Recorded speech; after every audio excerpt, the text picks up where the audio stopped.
What is going on, my peeps? Your boy Versatile is back after hours, back with episode 5. Yes, we have made it 5 episodes into Versatile After Hours, so I definitely appreciate those who have been down for the journey. I want to discuss one thing when it comes to the episode lengths. They will vary, of course. The first episode I figured would be a little longer since I was describing it, and then it just so happened to be that the second and third episode was like just as long because I just ran into weeks where there was a lot of stuff to talk about. And then you ran into episode 4 where it was much shorter. And I'm hoping I can try to keep it to 26 minutes, like in the ballpark of 30 to 35 minutes.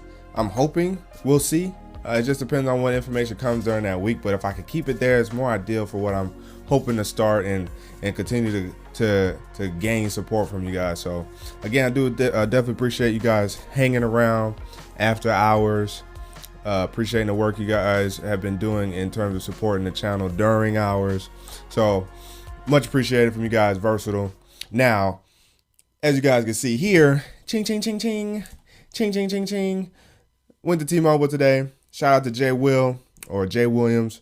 He kind of put the heads up out there, and I had saw the deal. I just didn't acknowledge it until he actually bought it. And T-Mobile's running a deal right now, 50% off on the Pixel 4, which is the one I ended up getting, and 44% off on the Pixel 4 XL, which basically is $400 for the 4 and $500 for the 4 XL. Now, as you guys know, I had the Pixel 4 XL, clearly white, or as we like to call it, Handa white, but I had it on Jump On Demand. And so what I did was, since I was paying like the full price for that, I went and Jump On Demand it back down to the Pixel 4 black.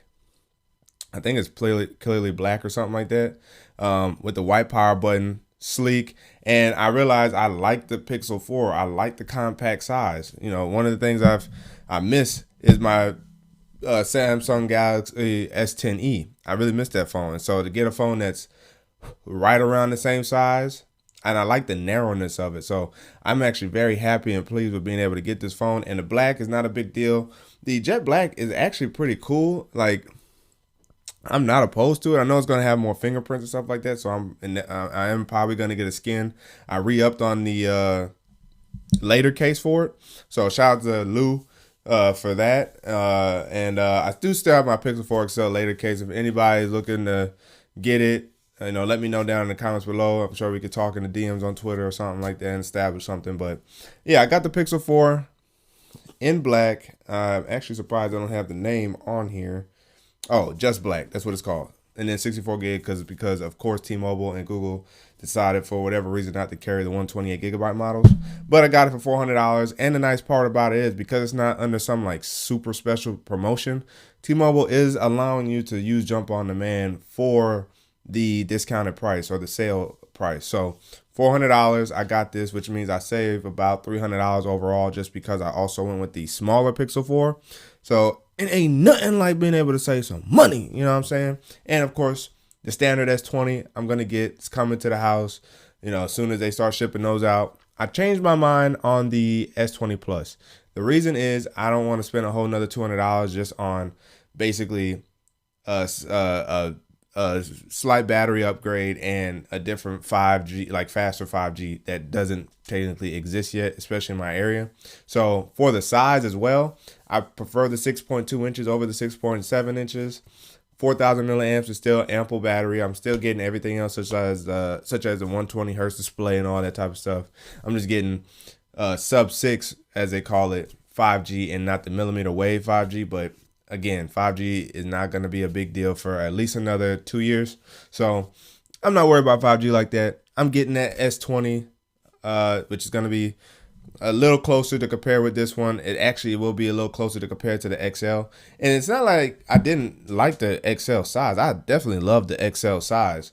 It was still nice to hold. It still felt, you know, reachable in different ways, and I could handle it well. It's just, I really like the more compact size because I don't use my phone for viewing a lot of stuff like that, or where I need that big screen, because I got this baby right here, a tablet, to take care of my media needs. So with the phone, it kind of goes back to being a phone, scrolling through social media, phone calls, text, occasional video watching, you know what I'm saying, the whole nine, editing some thumbnails and stuff for you for the videos and ultimately for you guys. So I can do all that on a 5.7 to 6-inch display. I don't need a big display. Now 6.2 is smaller than the 6.3 that I have with the Pixel 4 XL. So I do find that phone to probably be smaller, slightly smaller than the Pixel 4 XL anyway. So that'll still be nice. And again, this compact size is very nice, and it's just black. It's also very nice. So far, the fingerprints haven't been as bad as what we normally see, but this just black or jet black basically, it's still nice overall. And I still maintain everything about a Pixel device. It's just a smaller battery, and that's one of the things I'm going to be testing out for you guys in terms of this Pixel 4 here is the battery life compared to my Pixel 4 XL. Now I took it off the charger right before jumping on here. I would say I guess it's been off the charger for about like 5 or 6 minutes. How long I've been talking? About 6 minutes. So about 7-8 minutes. Still 100%. So far, no problems. Now, let's get into the news. And one of the first things we're going to talk about, which is probably what held back the Z Flip from coming to T-Mobile, is the T-Mobile Sprint merger is officially approved. Yes, that's right, Sprint. You will now get absorbed by T-Mobile because you guys needed that help. And now we are down to the big three, like Ice Cube's basketball league. You know what I'm saying? Shout out to Ice Cube. We're down to the big three in terms of telecommunications. So we got Verizon, AT&T, and a new T-Mobile. And what I think this is going to do is provide excellent service for us T-Mobile users in terms of getting that much more spectrum from Sprint. And we will stay competitive, I think, in terms of pricing, because that's how we've been competing thus far.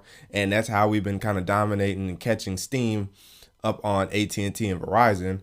We just have to really beef up 5G overall and just stay competitive in terms of price and the features or add-ons that you get, the little benefits of being with T-Mobile, like binge on, like your full HD video doesn't count against your data and all that kind of stuff. Netflix on us, you know what I'm saying? That kind of stuff. We got, like, T-Mobile has a keep, but then add other things, like maybe pay for people's YouTube premiums, right? That would be amazing.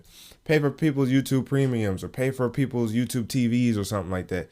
Like something else that they can add to the flock of benefits that they have, because T-Mobile Tuesdays, although a great concept, I would say every 3 weeks or so is something that I actually care for. Like free Redbox is great.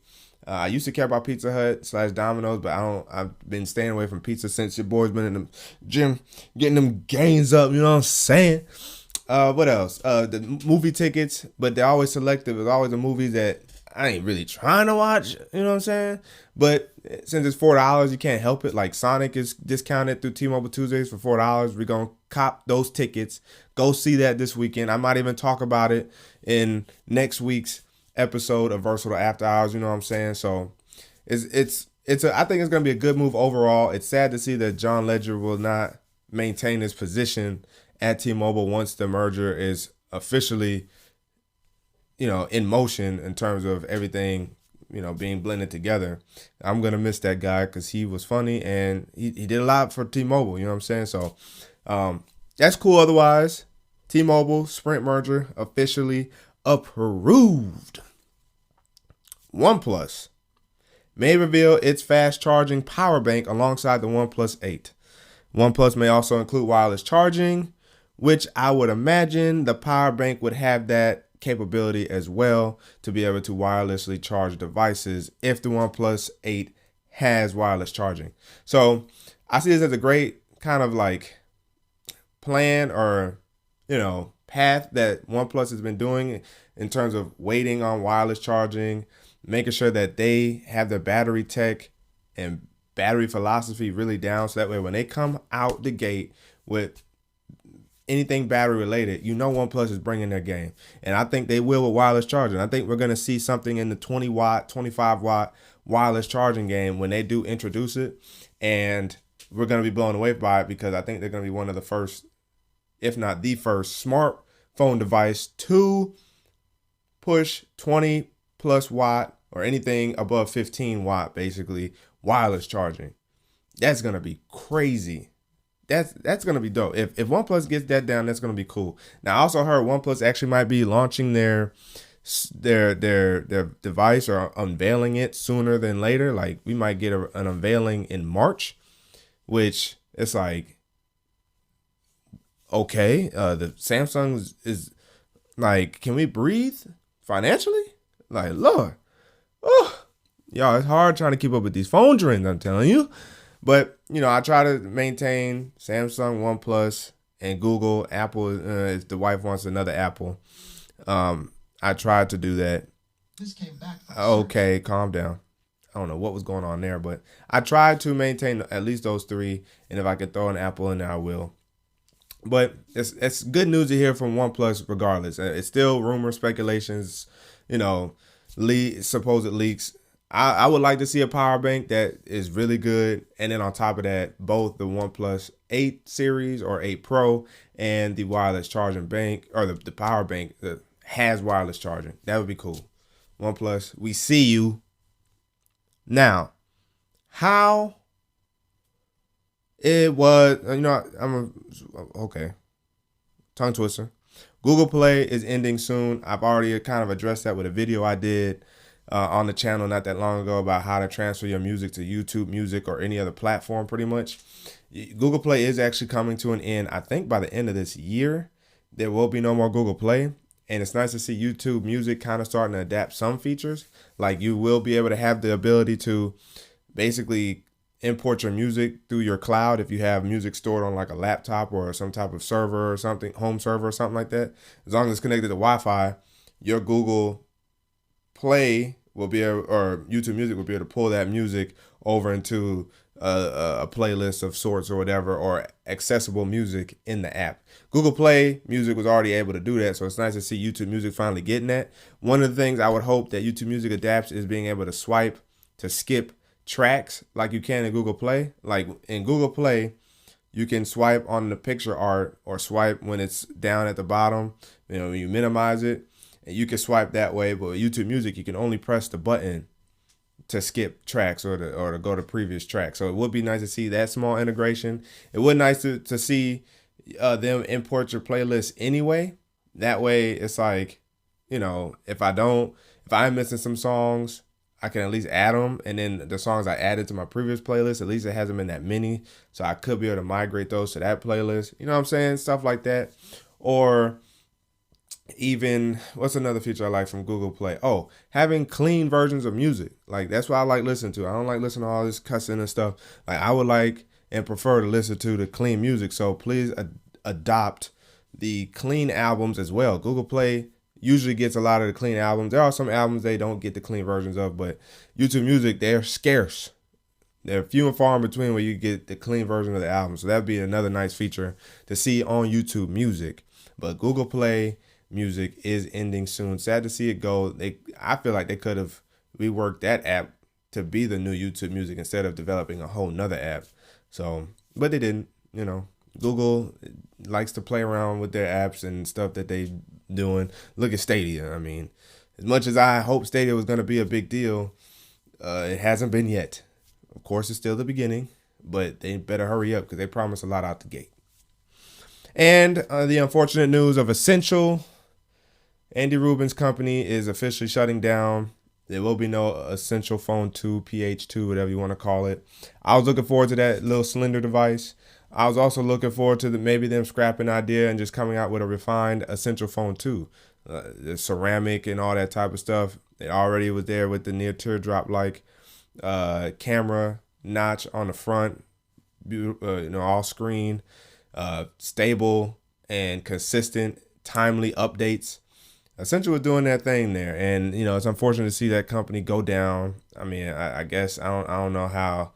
I think he has an estranged relationship with Google, / Alphabet, so I don't see him necessarily coming back that way. But the Essential did what they could to keep their customers or previous customers happy with the updates of the Essential phone, and I believe February is the last day or last month of updates, so there will be no March security updates or anything like that. I believe February is the last update you're going to get on an Essential phone. So unfortunate to hear, of course, but you know, it is what it is. And what I wanted to push to the last part of this segment of tech news is recapping Samsung's Unpacked event. I already touched on some of it in terms of the S20, which one I'm getting. It was fun to watch. I like the Z Flip. The Tom Brown edition looks dope. Hecka expensive though. You do get quite a few accessories, but not enough to justify that price, because essentially you're just getting a name or a logo placed on it, or just a different colorway for the phone, and the accessories such as the Galaxy Buds Plus, which are $150, and the Galaxy Active 2, which is like $200 or $300. So if you add that on top of the 1380, you're looking at somewhere around what, $1,700. So yeah, $1,700-$1,700. So still, even there, and you get a couple bands, you could argue the bands are $20 to $30. So you're still only at $1,700-$1,800, but they're like trying to justify $2,600 or something like that for the Tom Brown edition. Just utterly ridiculous. I mean, it would be nice if you got a whole nother phone to go with that as well. But it looks cool. I'm not mad at it, but the Tom Brown edition is just unrealistically expensive. The Ultra, as I said in that video, if you guys want to check it out, I mean, I do go into more details, so I'm just kind of giving you just some sporadic thoughts here. The Ultra is basically the new Note. The Z Flip and the Fold / upcoming Fold 2, I would imagine, is the new Note. There will be no more Notes. The one caveat is they release one more Note just to put 120 hertz in it and put all this good stuff that they put in the S line and the Note line. But the fact that I just said that should indicate that there will be no more Note. The Note signified the advancement of tech and what we will see in Samsung products going forward, not just because it had an S Pen, that's what the Note stood for. No, the Note stood for pushing technology. They pushed technology as much as they could with the S line, the Ultra, the Z Flip, and the Fold. And none of that has the name Note in the name. So unless they redub or kind of throw Note in the name when they release the second gen Fold device, if that gets an S Pen, which I can see it getting an S Pen, that most definitely has now taken the place of the Note. If you think about it financially as well, it's not like Samsung sold a ton of Notes, just like they won't sell a ton of Folds and Z. Well, they might sell a lot of Z Flips because they've already sold out, but there was probably limited quantity. They didn't sell a lot of Folds, so they kind of match hand in hand in terms of ideally how many units they're going to push, which is also why financially it makes sense for them to now move on from the Note. The Note has transcended or transitioned, evolved into the foldables. That's Samsung's way of pushing tech now, and that's why we're not going to see the Note. When you also look at how they priced the Galaxy S line, you got $1,000 for the base, you got $1,200 for the mid, and you got $1,400 for the Ultra, and you got $1,380 for the Z Flip, and then you got $2,000, hopefully like $1,700 for the Fold / Fold 2. Where are you going to put the Note in there? If the Note's supposed to represent more than the S line, it would have to be more expensive than the S line, which means you're already pushing in $1,500-$1,600 territory. I don't see them doing that. By that means they've already kind of canceled out people trying to buy the phone if they price the phone that high, because then it's like, I'd rather get a Fold. Now, of course, again, your idea of using tech, you may not like Folds and stuff like that, but just from a price perspective, it doesn't seem feasible or logical for Samsung to approach the Note that way. And I know there was talks right around the Note 10 release that Samsung may have been moving on from the Note and using the Folds as their new premium line. And honestly, that does make sense. So I'm going to stick to that. I've been saying it time and time again on Twitter, and I'm saying it here. There will be no more Note. They might do light versions as they did, but that's not a successor to the Note 10 / Note 10 Plus / Note 10 Plus 5G. There will be no Note successor, and if there is one, it's just going to be one more, and that's to get the tech that the S line has, but I'm very doubtful of that. So unfortunately for me, I never got to experience a Note. I might pick up the Note 10 Plus at some point in life because I still like it, but the reason why I'm going with the S20 over the Note 10 Plus is because once you experience 90 hertz, you want to experience 120 hertz, meaning you don't care for 60 hertz no more. That fluidity in that display and that screen is crazy. And so like Had they put 90 hertz in the Note 10 Plus, yeah, I probably would have picked up the Note 10 Plus over the S20 just for the S Pen's capability, so that way I could use the S Pen of my tablet with the Note 10, but it wasn't the case. So that's why I'm also kind of picking up the S20 over the Note 10 series. And that's it for the tech news segment. Gaming news wise, The Last of Us Part 2 will be at PAX East with hands-on gameplay, and the limited edition Ellie Edition is slightly been restocked. So if anybody's looking to pick up the Ellie Edition when you get like a backpack and all that kind of stuff, basically Ellie's Adventure, they're restocking that. I'm sure it's going to be limited supply again. For me, I already pre-ordered the collector's edition. I didn't want the backpack because it was also much more expensive. I'm already spending like $200 to I think it's about $200. It's like $222 or $204 or something like that, just for the collector's edition alone. So I'm good on the collector's edition. Comes like a nice big old box. I'm cool with the collector's edition. I didn't need the Ellie edition, even though it would have been cool. This year, I am kind of going to focus on the games I want to play and I like to get the big editions. Like I'm getting Marvel's Avengers, Mightiest, or Earth's Mightiest Heroes edition, which you get like a map or like a blueprint of the Iron Man suit. You get a 12-inch figure of Captain America, and you get a Hulk bobblehead, and you get like Black Widow's little like time capsule piece or hexagon, whatever they want to call it. So that's what I'm focusing on getting this year. Those two things for sure, alongside some tech hardware. So that's The Last of Us Part 2 news. And PS5. The PS5 is going through a struggle right now in terms of pricing. According to a statement that was put out, there's scarce parts for the components that Sony needs to make the PS5. Therefore, prices have gone up on those components, which means what they have been, I guess, not necessarily quoted, but rumored to, or sourced people have said is that it's costing Sony about $450 to make the PS5. Now, with the PS4, it cost Sony $381 to make it, but they were selling it at $400. So they weren't making as much of a profit as you would say or see Apple doing with their iPhones. They were making very small profit on the hardware, but made a lot on the back end in terms of publishing and games and accessories. So in this case, if it's costing Sony $450 to make or manufacture the PS5, the pricing is probably going to be around $470 to $500. Now, again, as we said, realistically, the price is probably going to be around $500, and we can't be mad at that because we're getting actual good hardware for gaming. Previously, we have not gotten that great of hardware for gaming. Gaming consoles were always far behind PCs. Now, with next gen, the Xbox Series X and the PS5 have now, for the most part, caught up to PC gaming. And with that comes more expensive costs for parts, thus more expensive consoles. Now, $500 is $100 more than last gen, which is not a bad step up, especially for what we're getting. So we can't be mad that we're getting a higher price tag, but we're getting way better gaming. Now, I hope they can put in more storage to help justify that cost. Just because 1 terabyte is not going to be enough and 2 terabytes is hard to argue. We need 3 to 5 terabytes of storage, especially if these games are getting bigger as a result of the tech that game developers and publishers get to use to create these games. We need the storage space, or at least do something that Xbox is rumored to be doing, which is sell storage that you can attach or add on, expand your storage. That would be great. That's what the PS5 needs to do, or Sony needs to do, is license storage that you can just plug and play. Not something that you have to be somewhat of a tech whiz to do. Now, I can do it.